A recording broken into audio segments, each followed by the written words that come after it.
And if I collapse... You collapse, baby, we go viral. The title will be The One That Killed Dawn. The others are tried, but you succeeded. Listen, I'm the only Tory in here. Don't pin it on me. Welcome to Quiet Riot. If you're new, hello. And if you're a regular, thank you for joining us again. I'm Naomi Smith. And I'm Alex Andreou. We're here once more to bring you insight and analysis on the big news stories, as well as alerting you to some lesser covered issues that affect us all, especially when they lend themselves to bad puns. Plus, we'll be giving you plenty of actions to take so that democracy is something you do, not just something done to you. So mop your brow, turn on the fan and get settled in as we start today's very quiet riot. Welcome to Quiet Riot. I'm Alex. And I'm Naomi. This week we're talking racism, riots and reactions, plus the latest on the Conservative Party leadership races. There are two going on. We've also got two regular features making a return. Wokey Dokey, where we reveal the latest ridiculous front in the culture wars, and we ask our guests to share their favourite not a fan mail in You Gotta Troll With It. Joining us for all of that and more, we have two of the best women in politics. In it now. First up is someone I have been dying to have on the show. She's a DJ. She's a rapper. She's been MP for Brent South. She's been MP for Brent Central. She's currently MP for Brent East. It is, of course, Dawn Butler. Welcome, Dawn. Hey, nice to be here. I'm glad you remembered all of that because I forget my constituencies. It's changed so many times. I was going to ask you, what have you got against Brent North and Brent West? Honestly, it's like, oh my word. But I quite liked Brent Central because it's like central of everything. But yeah, it's Brent East now. It is. Well, welcome, and it's lovely to have you here. Lovely to be here. Also with us, a woman with whom I have been flirting outrageously behind the scenes during every break of our being very professional rivals on TV panels. It's former DCMS advisor and Sajid Javid's special advisor, Salma Shah. Welcome, Salma. Hello. Have you been flirting with me? I haven't noticed. Oh, yes, you have. Yes, you have. I hope your husband doesn't mind. Salma, Naomi mentioned there are two Tory leadership races going on, and when she put that in the script, I had to call her and say, what are you talking about? You're right, love. And she reminded me that there's a race for leader in Scotland. Yes. Do we know anything about that? Do you know anything as a sort of insider? No, and I tell you why. Because... And herein is a really important point. And I used to work at the BBC years ago. And I think that there is this terrible thing that's happened to our union. Yes, you know, we had a Scottish Parliament and decisions were made up in Scotland. But everyone seems to think that that means it's okay to lose interest in a very important part of your nation. And we are four nations. And I should tell myself off, really. I should be more interested in what's happening in Scotland because, like it or not, we still are four nations and we're still a United Kingdom together. And so I'm chastened. I'm chastened by that reminder. And you are a member of the Conservative and Unionist Party to give it its full name. So. No, as am I at the moment. Oh, that's true. That's true. I joined about 4 months ago. Yeah, because I thought... you wanted to vote? Yeah, because I thought, listen, I genuinely, passionately believe that progressives need to take more of an interest in what's going on that side of politics. Who are you going to vote for? I don't know. I don't know who the final two will be. But between the final two, there will be one saner choice and one less. You hope. Who's no, stop it. Who's the saner one at the moment out of all the choice? Look, this is our actual topic for discussion. Don't jump the gun. Okay, sorry. Yeah. No, but can you imagine if I We're going to get onto it. We're paying money for 4 months and then spoiling my ballot because the final two are like a horror show. I don't know how I can. Anyway. More on that later. Quiet Riot. But first, it's time to get the tongues twisted and tortured with our high-speed roundup of some news from the past week in the week in 60 seconds, which in honour of our guest this week, well, one of our guests this week, we're going to do to the sound of Dawn's version of 21 Days to Go, which means, listeners, absolutely no editing whatsoever. Timekeeper Kenny is still in the Highlands, so I'm crewing the stopwatch this week. And by the way, the track is only 1 minute 17 seconds. So we cannot go over. We can't go over. Okay, 3, 2, 1... go. The Olympics closing ceremony celebrated young athletes by shining a spotlight on Tom Cruise, age 62, Dr. Dre, age 59, and Snoop Dogg, age 274 in dog years. Baxi spray can 9 works of art across London in less time than it takes me to get a spray tan. Ukraine troops shocked Vladimir Putin by pushing into the Kursk region in the first capture of Russian territory since World War II. NASA has found liquid water on Mars and some liquid vodka, liquid whiskey, and you've got a Mars bar. Man City beat Man United on penalties to win the Community Shield, which is to football what Tom Cruise is to basketball. Monday was the hottest day of the year in the UK, with the thermometer hitting 34.8 degrees centigrade in Cambridge, where the River Cam was awash with sweaty punts. A marathon online love-in between Musk and Trump reminds us that with great power comes great responsibility.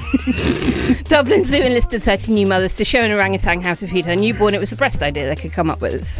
The Perseid meteor shower made its annual appearance with ancient stardust plummeting from above, like Tom Cruise at the Olympics then. Stop the clock! And this week's time of shame... Go on. 58 seconds. Oh, amazing! It's not. It's just punking out producer because he's on holiday. So, can I just say that someone else wrote all those Tom Cruise jokes? I want to make that And it clear wasn't in me. case I Tom is didn't write them. listening, because I still very much would. You're so wrong. I Your shouldn't think first so. love, you never forget. I thought your first Always love was there. that other bloke. Which one? The one in the little yellow Speedos or something. What? Maybe there was. What? You've talked about this before, that your first moment and you. Oh, much earlier. No, Yeah. it was Patrick Duffy That's in The it. Man from Atlantis. Oh, yeah, but I didn't know what was going on there. I was just very interested in that show when I was about 12, 13. Right. Like, very interested in that show. But You I didn't didn't know exactly why. know why, yeah. Whereas the Tom you knew. Yeah. God, it's going to be a bit of a segue into race relations.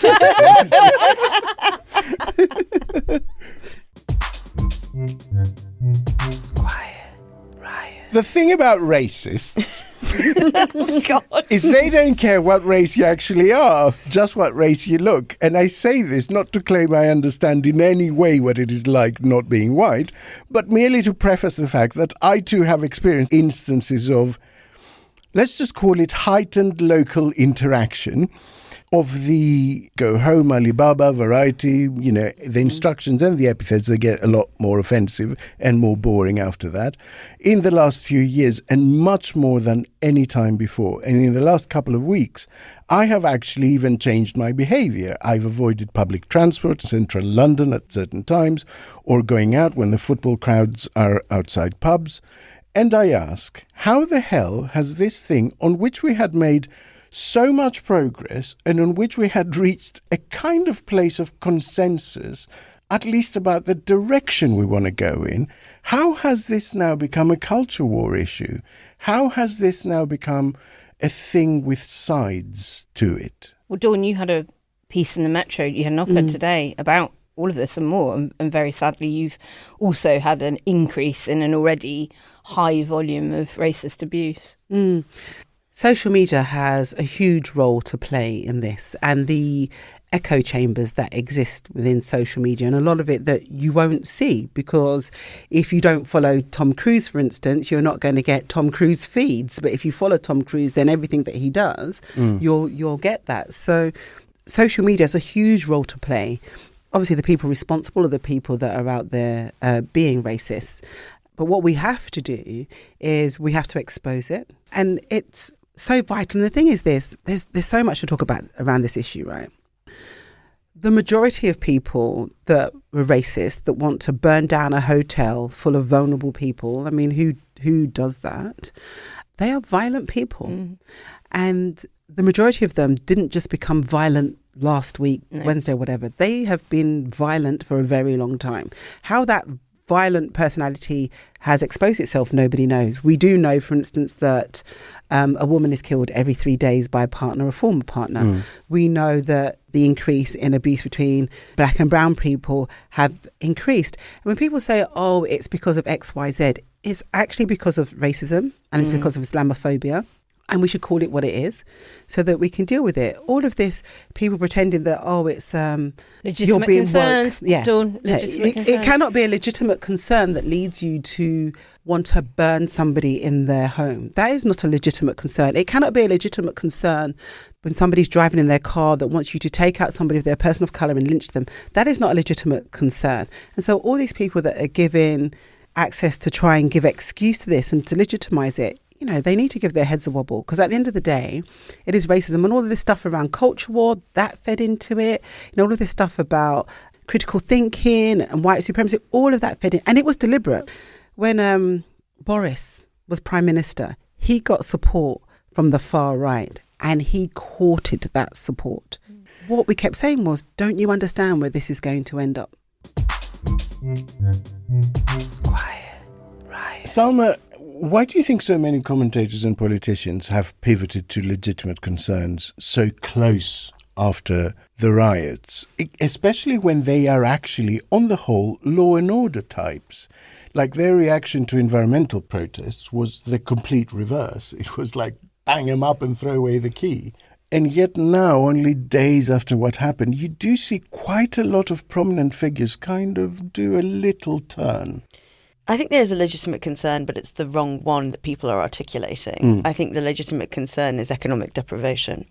And the way that you're framing the question is interesting, because you are presupposing that this is actually a cultural issue. It is an economic issue masked by a cultural issue.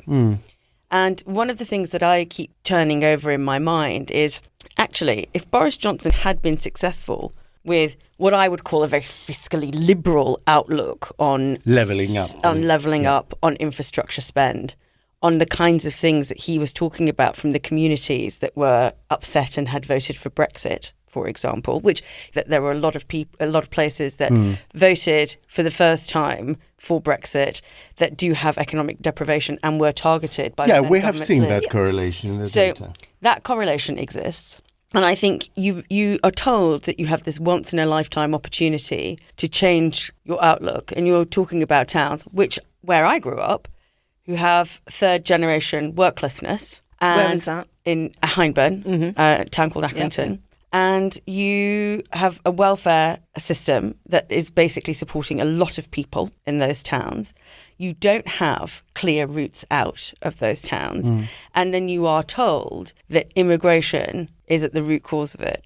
A lot of people voted for Brexit, including my parents, who, as you can probably tell, were immigrants to this country, voted for Brexit because, and I remember my dad saying this to me, why don't we put that money into the NHS? You know, I go back to my hometown frequently, and there are lots of people who loved Boris Johnson because what they were seeing, their reality was very detached from the reality that we have in Westminster. That is not an excuse for racism. It is not an excuse for violent disorder. But whilst we are trying to tackle these riots, and they're not protests, they're riots, whilst we are trying to tackle that disorder, we also need to understand what has gone wrong, because, like it or not, these people are our compatriots and something is not working for them. I mean, weirdly, I am in agreement with both of you, because my emotional reaction to what's going on is exactly yours, Dawn. But then I see that those crowds include like 11, 12-year-old boys. And I think you can't say that that person is already a violent racist looking to cause trouble. Like, something is going fundamentally wrong. We can't write an 11-year-old kid off. And I hear you, but you see that, and this is why the conversation in regards to parents bringing children to riots. So you had some parents bringing children to riots. There was that mother and their daughter was saying, peas out. Yeah. You know, shouting down the road. And what you're doing is you're training your child to have a certain opinion, whether they understand it now or not, which they obviously wouldn't. they're training them to have that opinion. But I agree, you can't automatically say that those young people are violent or have a history of violence, but we don't know. But when you see them looting and they have lost the knowledge of what's right or wrong, you have to ask yourself why.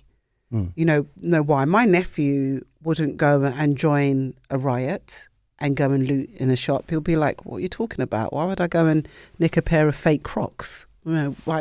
You know, it wouldn't get caught up into that. So you have to ask yourself, why is that?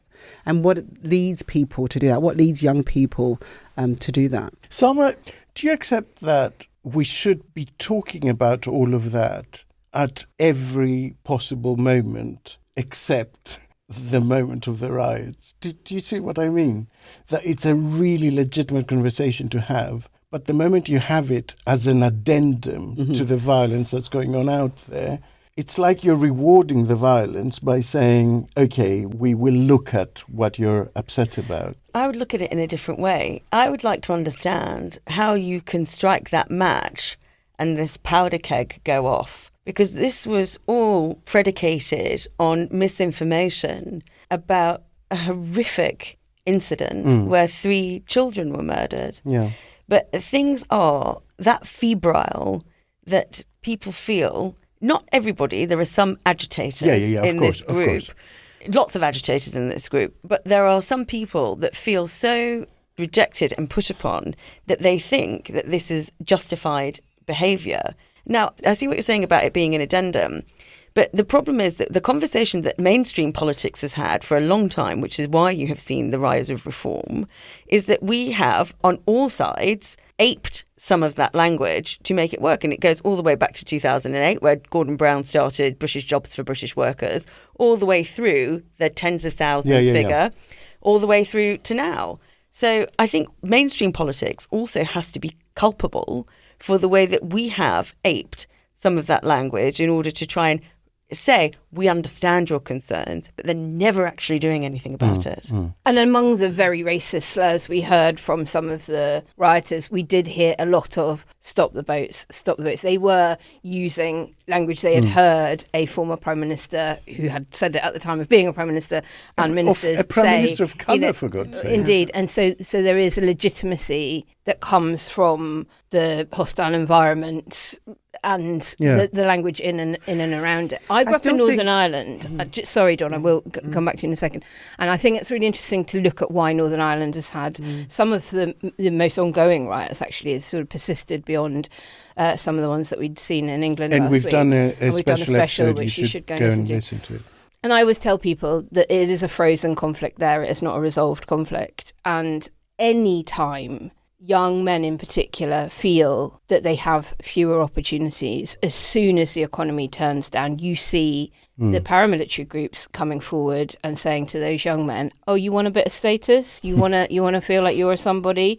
Society not working for you? Come and join us. Get involved. Claire Hanna told me that one of the differences with SDLP MP. One of the differences with Northern Ireland is that it has a sort of ready-made community and tradition of recreational rioters, basically, that people can call on.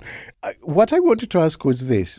I agree with the misinformation point. But have we created a strange impression that had the perpetrator been a Muslim, had the perpetrator been an immigrant, if we hang it all on that bit of misinformation, that it would have been okay to go and burn your local mosque? No, but look, of course it's not okay.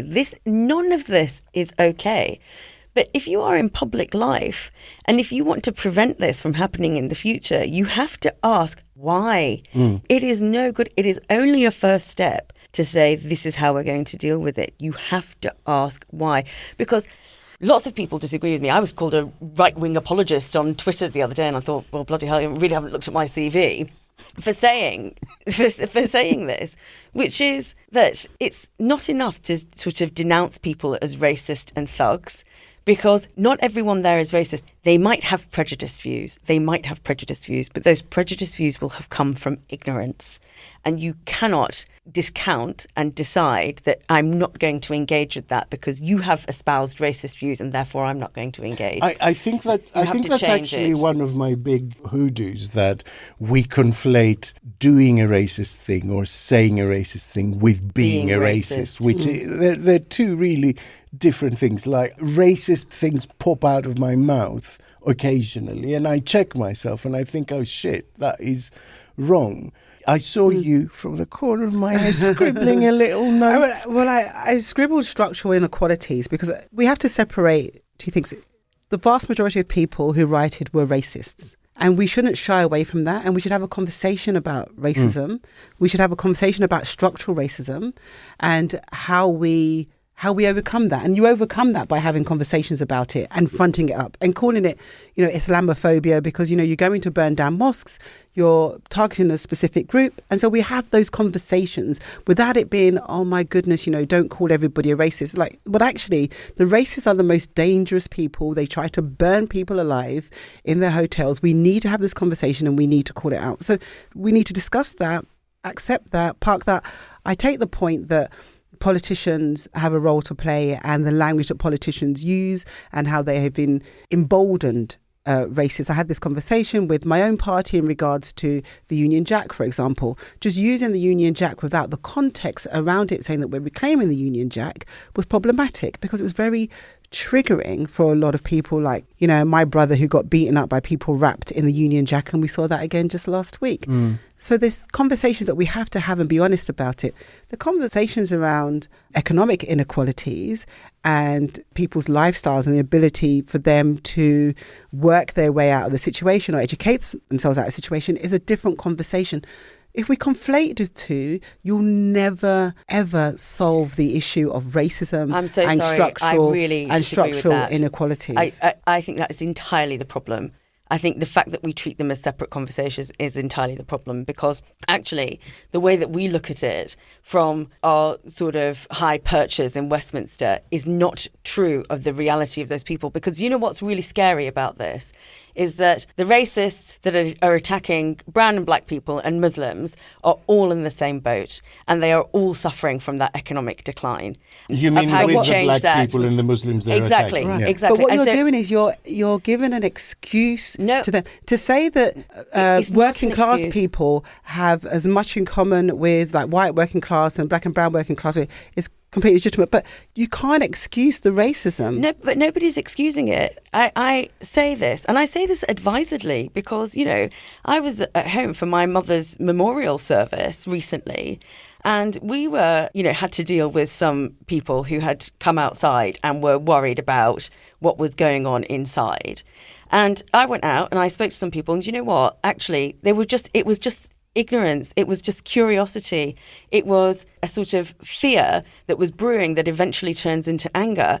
And actually, if you try and reach out to those communities, you understand that you have more in common. But fundamentally, let's talk politics, right? How do you find the political solution to this? We've already covered the fact that mainstream politics has, in fact, in many instances, exacerbated this.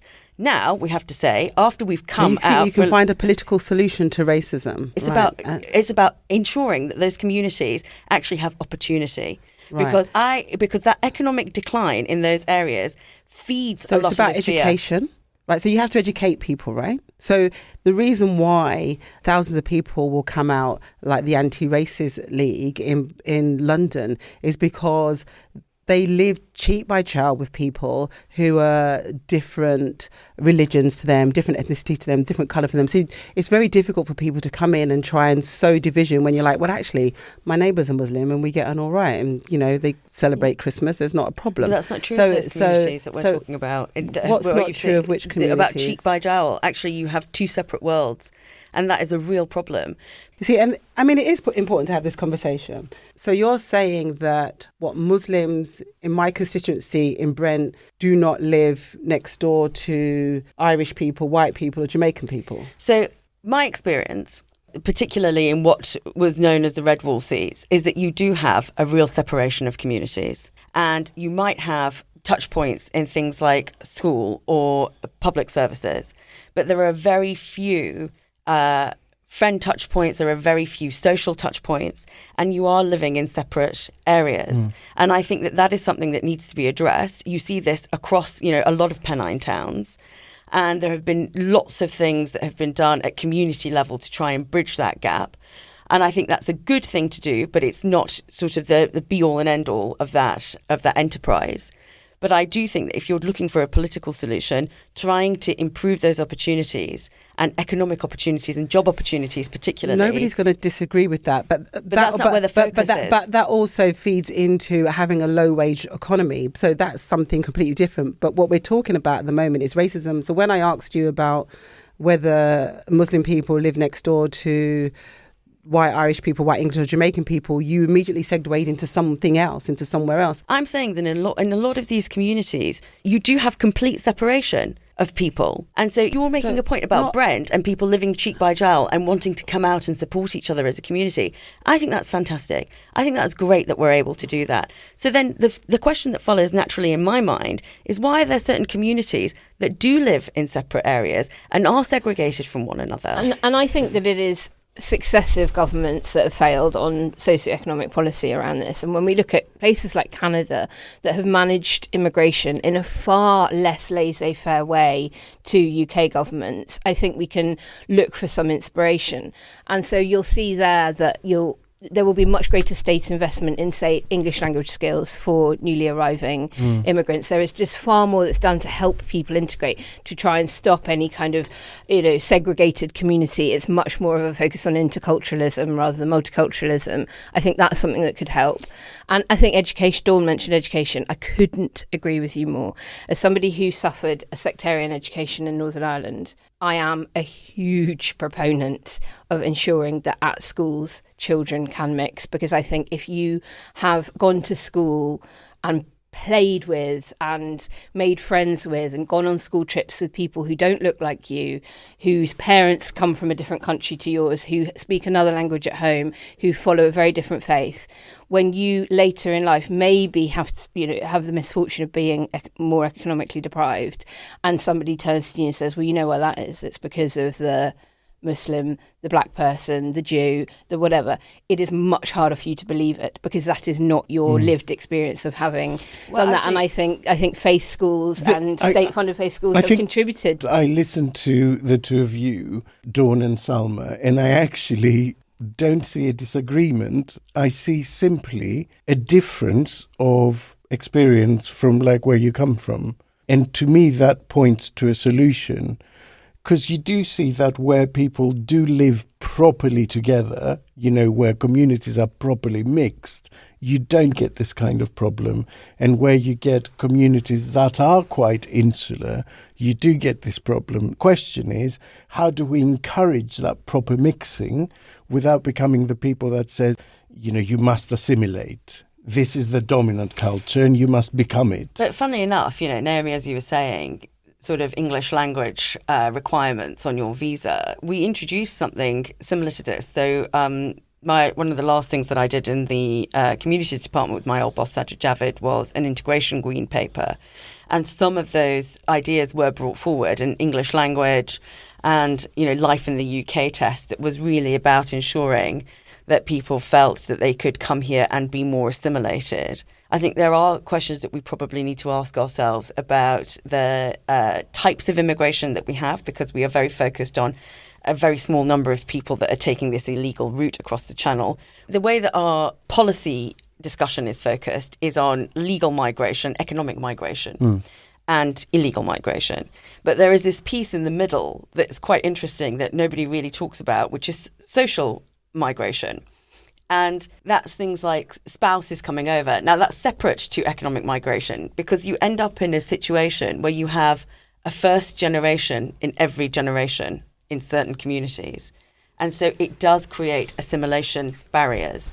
And so one needs to think about, how do you make that better And how do you ensure that if you do have a first generation in every generation, how are you making sure that those people are integrated into a community and not sort of buried away and are able to take advantage of education, of job opportunities, of classes and all those other things that are out there for people? Can I ask something before we wrap this up? Did you both see the clip of Ed Balls and Zara Sultana on GMB? I'll play it for you. Why does that matter to you to use the word Islamophobic? In Stockport, a mosque was targeted, bricks were thrown out. The people who were in the mosque at that time, who were basically locked down in that mosque, said that they feared for their life. They weren't able to get out. I'm just finishing the question. I did ask specifically about the word, Ed. That's okay. Why is Islamophobia just so particularly prickly at the moment as a word even? Like, if the equivalent mob of people shouting the equivalent slogans had gone and burnt down a synagogue, we would have no hesitation from anyone anywhere on the political spectrum calling it anti-Semitic, right? So, sorry, in that clip, did Ed Ball say that burning down a mosque or attempting to burn down a mosque was not Islamophobic? Well, he was saying they've called it racist. Why is it important to you to call it Islamophobic? Right. That was the tenor of the discussion. Like, why are you insisting on Islamophobia? Isn't racist enough for you, sort of thing? Yeah, I think there is going to be a really difficult political discussion that has been had, I think, for the best part of the last decade about whether the government decides to, as they have done with anti-Semitism, to codify it legally. And the criticism has always been, because there is an Islamist threat globally, and Islamism is obviously different to Islam in that there is a terrorist extremist component to it, that if you have a legal definition of Islamophobia, will it capture people who are critical or call out Islamism and extremist ideology? And I think that's legitimate. However, I don't think that should prevent you from calling something out that has a specific definition or a quality that basically punishes people for what they believe. I mean, this is so frustrating because those people that have worked on the definition worked with it with their Jewish comrades, and basically the definition of anti-Semitism, they just changed a few words and it was Islamophobia. I don't see why that when a community says this is the word, that it should be over-policed. We wouldn't do that for any other group. And it's important to name it so you can deal with it. You know, otherwise, sure, we call everything racism then, and then you have no other definitions. There can't be a hierarchy of racism, and this has been problematic for a very long time. Instead, you had the government saying, well, we're going to call it anti-Muslim, you know, and that's what you're going to have to accept. Well, why should the community accept that? If they've said, look, we've sat down, we've spoken to whoever we need to speak to, and this is the definition we've come up with, why then do they have to be told, well, actually, no, we're not going to accept that? When we wouldn't do that to our Jewish comrades, why would we do that to our Muslim comrades? I find it disrespectful as much as I do disturbing. Well, that was an excellent discussion. Thank you both very, very much. We like to give our listeners an action so that they can make the world a better place rather than just being armchair generals. We've got a couple, but I want to ask Dawn about one. We want people to get off X or Twitter, really. Wean yourself off it. We're going to wean ourselves off it slowly and go over to Blue Sky. You don't have to leave Twitter. You don't have to feel like you're ceding this ground, but come and build I something interact with people nice a lot more Blue now Sky. on Blue Sky, basically, and I use Twitter for transmission purposes, if that makes sense. And so if you'd like to do that, we will pop a Quiet Riot starter pack for Blue Sky in the show notes. We mentioned it before, but if you want to buy the Hate Has No Home Here poster, you can do that at the Best of Britain shop. And Dawn, I just wanted to ask you about hashtag Butler Blocks. Just tell everyone about that and why you've done it. Well, what happened was probably about a year ago. I got really pissed off with some of the abuse, and I thought, I'm going to put this out there in the public domain. And then my office was like, well, you get more than one. You know, why are we just picking one? Why don't we put, a lot of them on there? And the thing is this, so you can be racist, and you mentioned this earlier, Alex. You can say something racist. It doesn't mean that you have to be racist for the rest of your life. You can be apologetic, you can educate yourself, and you can do better. And that's okay. Do you mean, like, it doesn't mean that just because you're a racist today, you have to be a racist tomorrow. You can actually change and turn your life around and be a better person. And so what I'm doing is exposing all of these people in the hope that their friends and family will see the kind of abuse that they level at me, and hope that one day they'll be a better person. And also just to expose their asses. Brilliant. Mainly to expose their asses, I feel. Wokey Dokey.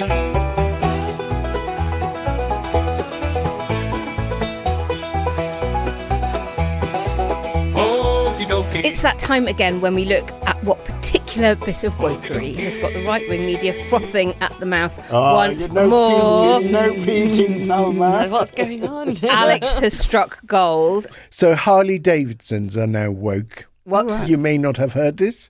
The iconic motorcycle maker is the latest brand to get slammed by Conservatives over its inclusion policies, including supporting Pride, Patooey, and its own diversity, equality and inclusion. Patooey. So this was the conversation. This was the conversation that ensued on TV News. The latest business, learning that if you go woke, you go broke. Didn't expect this one, though. No, well, this is a big going.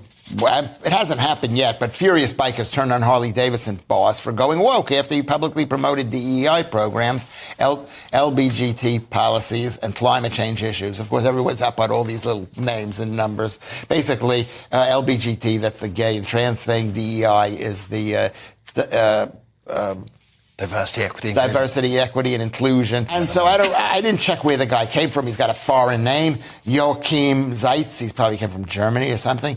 But the people are very upset. They're really upset at hearing this. And the people who are saying, you know what, we're having our big to-do coming up in South Dakota. It's this in Sturgis, you've been there many times. Of course. The bicycle, the motorcycle thing. This is Harley Davidson. They make all the great bikes. And these people are saying, we're not going to do them any business anymore. People are so angry. There's a guy talking about blowing up his motorbike rather than selling it because he doesn't want to contribute to the problem. Okay, so I love this for several reasons. Wow. Go on. First of all, because the guy complaining about the other guy sounding foreign and German is called Louis Schaefer, which I just find hilarious. Second, because blowing up your motorbike rather than selling it on the second-hand market is terrific for Harley Davidson. So thanks for that, guys. Do blow up your motorcycles. But I think the main thing is that I don't know if you noticed at the start, they presented it as a go woke, go broke thing. And he said, his first sentence was, yeah, this is a surprising one, although it hasn't actually happened yet. It's like Harley Davidson are doing just fine. They're a very profitable company. Honestly, they're not going to go broke. And in fact, like when we were trying to get companies to understand that diversity actually increases like your profitability, like your bottom line. And it's found that the top 15 companies, in comparison, the ones that have women at the top actually make more money. So I don't think they're going to go But broke. I just think this is not news, Alex. Like Hell's Angels are very homoerotic. Like, look at all that leather. This is entirely my point. There is no way that. Anyway, listeners. And do you know the other DEI? The other analogy for that is driven, effective, and intelligent. Whoa, So, there we go. Can I just say that I think that as a classic conservative, 2 points. One is social, one is economic. Whatever a company decides to do that it's in the best interest of its customers, the market will decide. And secondly, I don't think the state or anybody else has a place to comment on other people's private lives. And I think actually if there was more of that kind of conservatism, I think we'd be a little bit more You sound Happier. you sound a little bit mind your own damn business, Salma. You sound a little bit like a Tim Walsh fan. If Harley Davidson decide that this is what they want to do, then I don't understand why everybody said don't buy the bike. Yeah. What? Like, I don't care. No, because that's not enough of a statement for social media. You have to blow it up It's so and put it on TikTok. tedious. Anyway, Well, listeners, help us out. Send us your wokarati finds by emailing quietriotpod@gmail.com. Regular listeners will have heard our mini-cast episode with Conservative Home acting editor Henry Hill last week, where we chatted about the process, the behind-the-scenes scheming, and the ambitions of those running in the Conservative Party leadership race. But which race, I hear you ask? Because there is, of course, not one, but two running concurrently. On the 8th of August, nominations opened for the election of Conservative Party leader in Scotland following the resignation of Douglas Ross back in July. So far, just as in the other race, there are 6 leadership hopefuls who have thrown their hat into the ring. Russell Finlay, Murdo Fraser, Megan Gallagher, Jamie Green, Liam Kerr and Brian Whittle. But there is still a week to go until nominations close. So I've only heard of one of those. That's Which one? bad, right? Murdo one? Fraser. Yeah, I was going to say Murdo is mine. There's some really good Scottish names in that. Yeah, Feel a I bit think sorry we for have to Jamie do a Green. special. He's- Let's do a special bonus Yeah, episode let's on do a the Scottish special leadership. after we know who the actual runners and riders are. But meanwhile, back in Westminster, the race continues between Jenrick, Patel, Stride, Badenoch, Cleverly and Tugendhat. That sounds like the worst law firm. Yeah. They all now agree that Farage should be banned from being allowed to join the party, and I think most of them have said in one form or another they would either consider taking the UK out of the ECHR or at least leave the door open to doing so. And I found it kind of hard to find substantive differences between them on policy issues. Salma, kick us off with this. Is this a kind of a I'm giving the most Tory vibes kind of fight rather than big policy differences between them all? I mean, of course, but that's pretty bog standard for a leadership contest in opposition. And it is exactly what you would expect at this point in the contest as well, because you haven't had the whittling down, you haven't gone to the membership, you haven't worked out actually what's your dividing line, where your strengths are, where is the mood. And also, we're in the first couple of weeks of a brand new Labour government for change of party for a long time. And every Conservative that's voting is going to have to accept that the fight isn't really between these candidates. It's which one of these candidates is going to make most gains against Keir Starmer in an election next time round. Because if you assume that you're not going to win, then at least you've got to improve. And so, you've got to be strategic. So it's basically recruiting for a very different job. To what they would be doing. Exactly. 2 years ago. And actually not even, because we'll have elections sooner. There will be big local elections within a couple of years. Tories hoping, true. Yeah, different presumably, proof points. Exactly. to make big gains across council elections across the country. So, Alex, when you put your vote in, be strategic. You mentioned the process, and I wanted to ask a slightly nerdy point. Does the slight change in the process this time round, where 4 will go to conference, then they will be whittled down to 2 by MPs and go to the membership, does that create a potential difficulty? Like, what if MPs decide to cut someone that is wildly popular at conference? What if they end up denying the membership, like a choice that the membership appears to be leaning towards? All MPs will have to take soundings in different ways because they are obviously parliamentarians. They get the vote, and I think one of the things that's been difficult about the leadership elections previously, we've had so many, is that actually you were electing for a prime minister, and I think that narrowed Conservative MPs' views that they had to just take into account what they were interested in as a parliamentary party because it was straight into number 10. But now, actually, because it's a longer term tenure, it is a different job. It is going to be at conference where they are going to be surrounded by different stakeholder groups, if you like, whether it's media, whether it's business, whether it's members. And so they will be in a different, I think, context, if you like, for all of those reasons. So you think they will be less focused on me, Yes, and slightly more on us. Yeah, okay. Well, when you look at the statements that they've all put out, all of them, I think, say, I'll unify the party.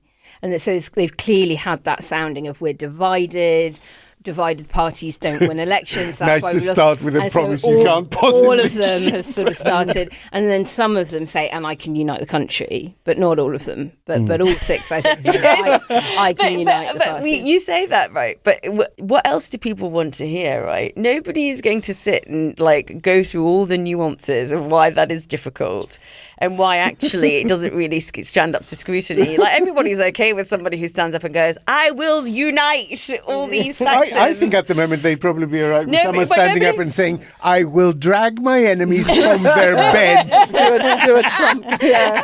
I mean, basically, that's it. Would you vote? I mean, now that you have a vote, would you vote for the guy or gal that stands up and goes, listen, this is going to be so hard. I think I would. I am willing to give it a try, but y'all need to put in some effort too. Can I just tell you, I would completely vote Actually, for I that probably would candidate. too. Listen, there's 20% of you I know that hate me. But tough. And a question that I asked Henry, that I'll ask you as well, Summer, is about whether or not this could be an Ian Duncan Smith tenure. So caretaker for a couple of years in opposition, maybe try and unite the party a bit, but maybe isn't the person that can. What did Henry say? You over into the. We'd love to go back and listen to the episode. I'm really keen to know. Do you think there is a chance that the membership will go for somebody now, but that the MPs closer to a 2029 general election might say, okay, this person probably can't get us over the 40% national vote share we need, and ditch them for someone else? 2 things. 1, go back to my previous point. Be clear about what you're electing them for. Is it because you hope to make a gain, or is it because you hope to win? Right? And you're only going to be able to see that as the reality and the context becomes clearer. And you have to react to a Labour government. You are not reacting internally to what's happening in the Conservative Party. Can you unpack that a tiny bit? So how does that differ? Because if you're electing someone to try and win the next election, does that mean you will go for a riskier person, basically, that has the potential for a massive upset, but also might go down like a cup of sick? But yes. But also it's because you're looking inwardly. So if the essay question is, how do you start appealing to the country rather than just your selectorate, then you have to look at really who is the opposition. And it is not the factions within the Conservative Party. That's why the unite is really, really important. That's interesting. So you can say it, and we titter about that, but actually going through the process of bringing those factions together is a skill. And even if it's just truces that you're having, how you unite people is a question. Nobody's ever going to be kind of like 100% behind you in the faith all the time. It's about diplomacy. So if you are saying we're going to set out to win, you're not going to give people the chance to breathe over the next 4 to 5 years. And that's when you need to be strategic. But secondly, I would say it's interesting that you characterise it as the IDS years, because what you described, I would characterise as the Michael Howard years. Right. That's fascinating. We went through this cycle with Hague and IDS where we had that ideological pullback, and we spent lots of time talking to ourselves. We had alighted on a couple of issues that were of national interest and significance, but we were never able to articulate it or present it in a way that gave us significant gains. And it was Michael Howard's tenure that really became the caretaker tenure. And arguably, who should have been in post-97 in order to foment the talent that was coming in order to build. Dawn, I asked Zoe Williams on Sunday if she had views on this, and she gave me a slightly unhelpful answer. She said, I am reveling as if it's a warm bubble bath in not giving a shit about who the Conservatives elect. Quite like that. And there was a YouGov poll yesterday that showed... I think it might have been an Ipsos poll. Okay, all right. Sorry. Polling nerd in the corner. Yeah, that's all right.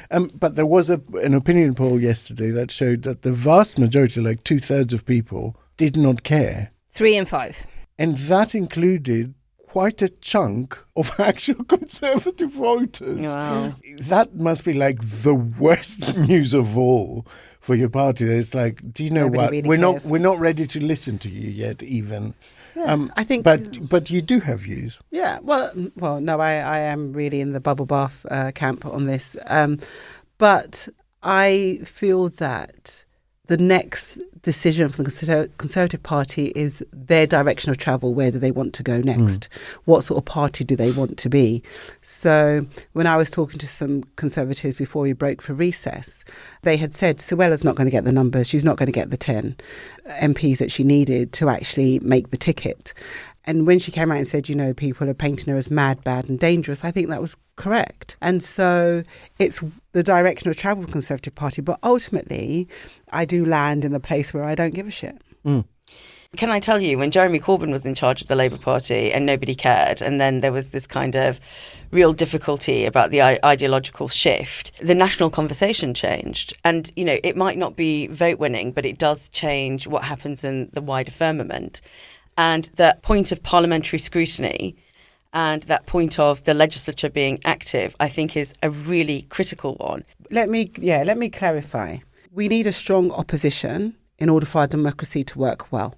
So we need a strong opposition. That is vital and important. Who leads the Conservative Party? Who leads the opposition at the moment? No, I don't particularly care. They are much the same as the muchness. I said Suella, by her own words and admission, mad, bad and dangerous.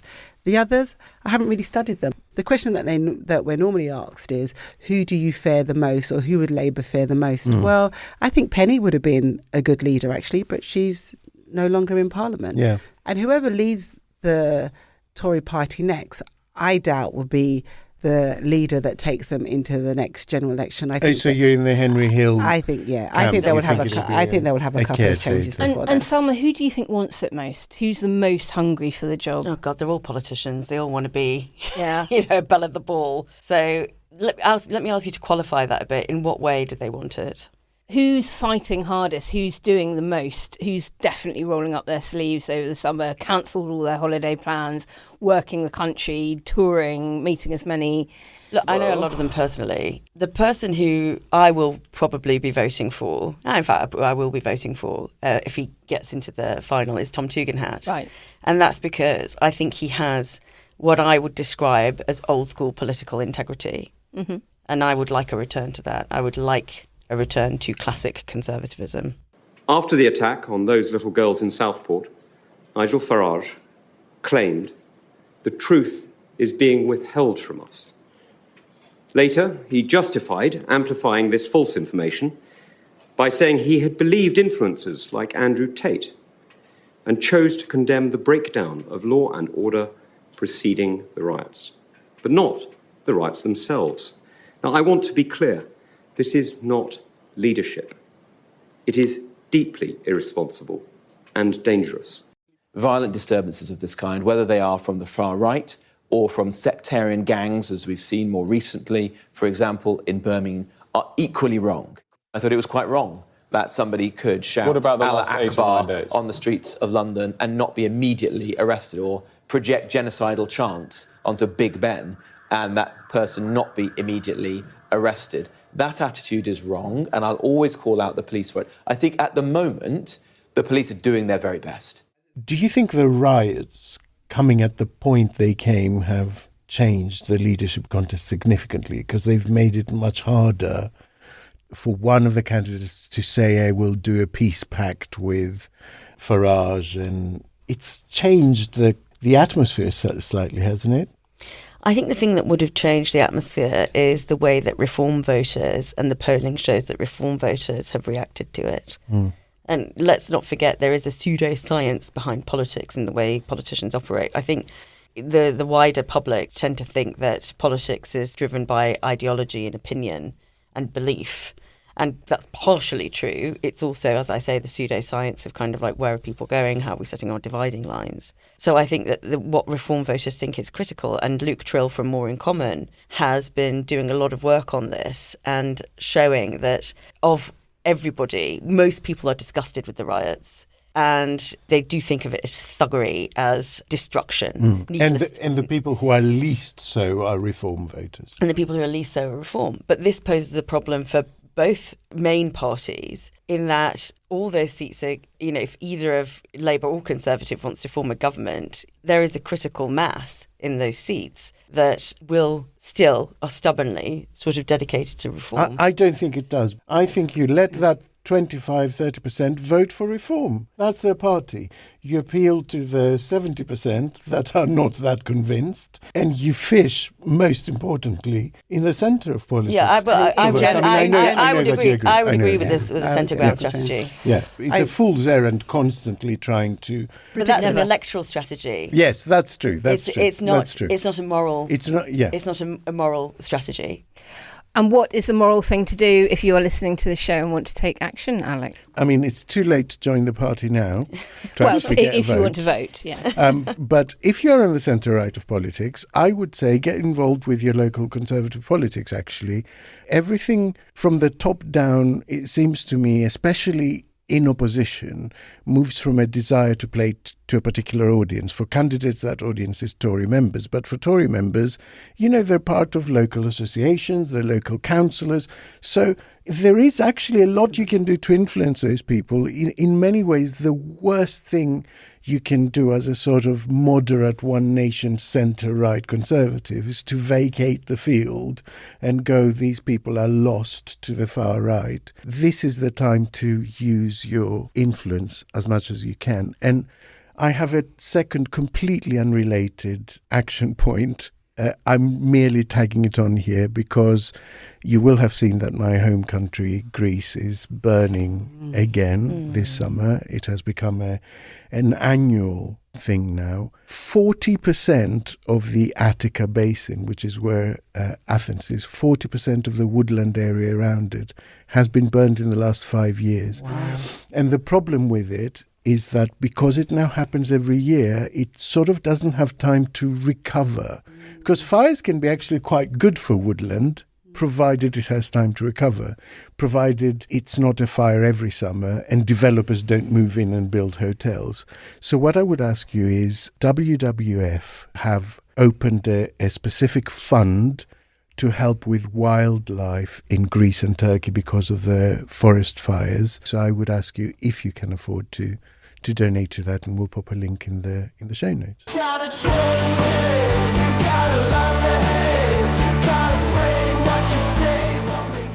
It's now time to dig into the bottom of those virtual mail sacks and find those special ones written in green crayon.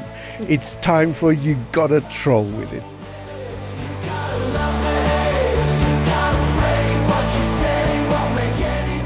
Salma, what attempt to knock you down, Buttercup, managed to actually build you up? Oh, they all do. My husband delights in reading the troll. I love that. We lol. There was somebody who went to the trouble of finding my email address, a private email address, to complain about my footwear. On a TV show. Wow. What was the complaint? That I was wearing trainers. And I was like, I'm sorry. It was a suede shoe. It was an Adidas, not a Samba, but a Gazelle. And which I regard as a formal shoe. Which you are sporting. And I've been trying to get a pair in red. Thank you, that's reminded me. Vintage. So I was just like, why would you bother going? Do you know the Lib Dems? I'm not that important to your existence. Because the Lib Dems now sit at the front because they've got they're now officially the third party.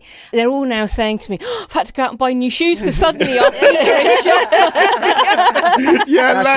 They're all shoe shopping. And do you know officially we're not supposed to really wear trainers? No, you're not. Deputy speakers tell you off. Right. Wow. Because I think if you're in public life and you're in public office, I think you shouldn't be comfortable. I think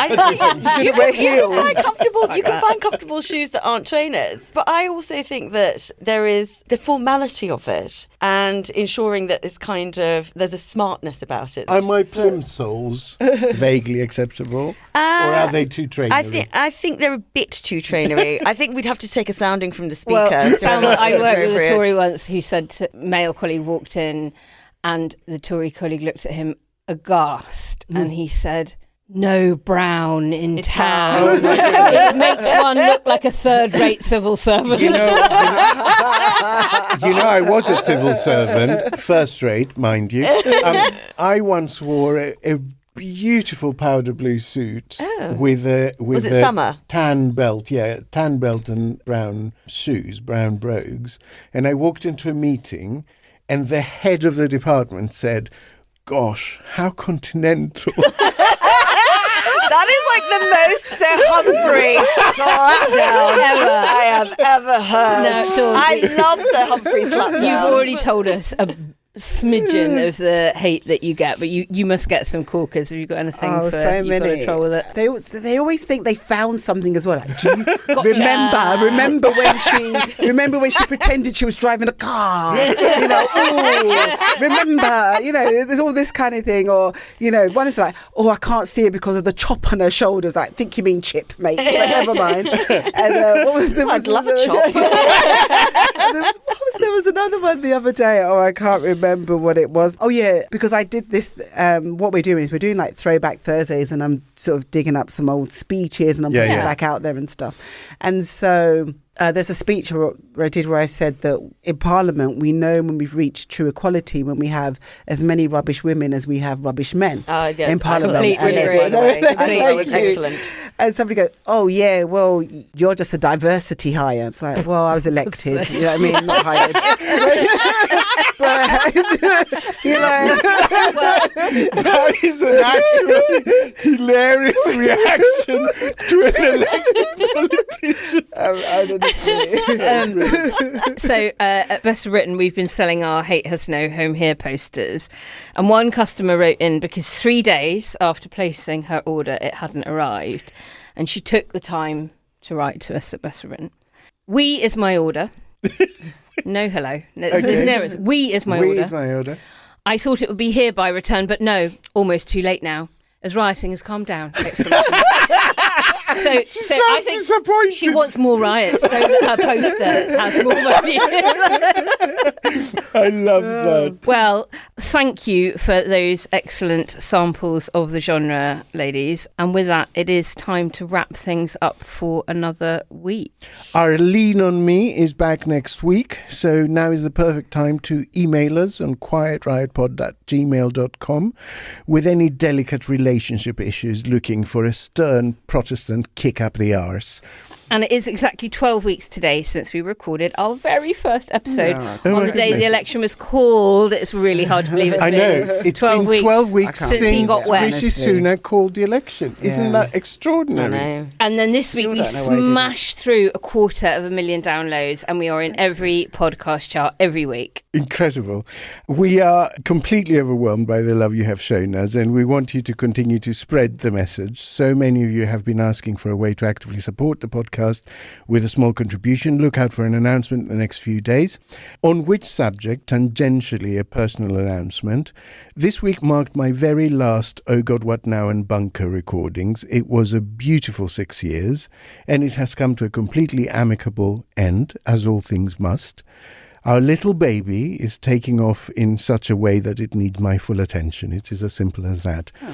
And as you know, I'm preparing a podcast series on Greek mythology. So no man can ride 4 horses. Unless he's in a carriage.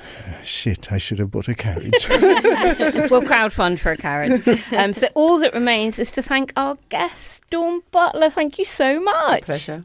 And Salma Shah. Thank you. And most of all, thank you, our listeners, for sharing your headspace with us one more time. Stay quietly riotous. See you next week. Bye. Bye. Ta-ta. Quiet Riot is an audio production by Cooler Heads with Naomi Smith, Alex Andreou and Kenny Campbell. Music by Mariana Sangeeta, artwork by Simona Canelu. Quiet Riot is a co-production with Sandstone Global. Quiet Riot. I kept retweeting your thing about as many shit women as there are shit men. My late dad used to say, as soon as vibrators can kill spiders in the bathroom, there'll be no need for them. Your dad said that? Yep. Wow, that's really bloody enlightening. You're obviously using it wrong. Thank you very much.